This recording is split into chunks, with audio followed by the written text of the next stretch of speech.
শান্তি, প্রেম আর পুনর্মিলনের প্রার্থনা। দেশ, বিশ্ব এবং অপরের মঙ্গল কামনা। মুক্তিদাতা প্রভু যীশু খ্রিস্টের আগমনে এরপর প্রভু যিশুর শাশ্বত বাণী পাঠ, যা তোমাদের জন্য সমর্পিত হবে। এমন নানা আচারের মধ্য দিয়ে চলে বড়দিনের বিশেষ প্রার্থনা। প্রভু যিশুর জন্মদিন উপলক্ষে সকাল থেকেই রাজধানীর চার্চগুলোতে বিরাজ করে উৎসব মুখর পরিবেশ। পরিবার পরিজন নিয়ে খ্রিস্ট ধর্মাবলম্বীরা সামিল হন বড়দিনের প্রার্থনায়। মঙ্গল কামনা করেন পরিবার, দেশ এবং বিশ্বের। বড়দিন আমাদের জন্য একটি বিশেষ দিন, এই দিনটির জন্য আমরা সারা বছর অনেক অপেক্ষা করি। আমি অ্যাডভেন্টিস্ট মিশন থেকে এসেছি বড়দিনের উপলক্ষে। প্রার্থনার পরে আমরা বাসায় যাব, সবাই একসাথে লাঞ্চ করব। শান্তির বাণীটা সবার মধ্যে ছড়িয়ে দিতে পারি এবং সবার মধ্যে ভেদাভেদগুলো সবার সাথে মিলে যেতে পারি, তাহলে আমরা আশা করি যে দেশে শান্তি নেমে আসবে।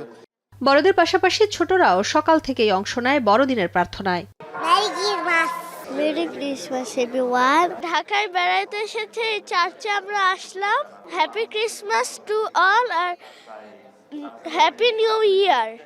এদিকে বড়দিনের আনন্দের মধ্যেও নিরাপত্তা নিয়ে কিছুটা শঙ্কিত থাকলেও তেজগাঁও চার্চের আর্চ বিশপ এবং প্রধান পুরোহিতের আহ্বান ভেদাভেদ ভুলে সবাইকে শান্তি ভাগাভাগি করার। এই যে মুহূর্তটায় আমরা রয়েছি, একটু নিরাপত্তাহীনতা, একটু শঙ্কা, একটু ভয়, প্রভু যীশু খ্রিস্ট এ ধরাতে এসেছিলেন শান্তিরাজ, শান্তিদাতা হিসেবে। তার এই জন্মতিথি আমাদের মধ্যে বয়ে আনুক, এই ধরাতে বয়ে আনুক শান্তি, সুখ ও আনন্দ। বিশ্বে সকল স্থানে, সকল দেশে, জাতিতে জাতিতে এবং আমাদের বাংলাদেশে বিশেষভাবে আমরা শান্তির জন্য প্রার্থনা করেছি।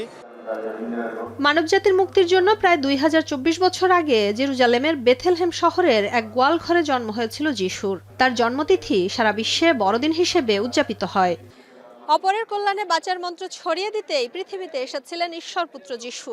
তার এই মূল মন্ত্র অন্তরে ধারণ করে খ্রিস্ট ধর্মাবলম্বীরা বড়দিন উদযাপন করেন। তারা শপথ নেন শান্তি ভাগাভাগির। তাই তো বড়দিন ঘিরে সবার মনে থাকে বাড়তি আনন্দ।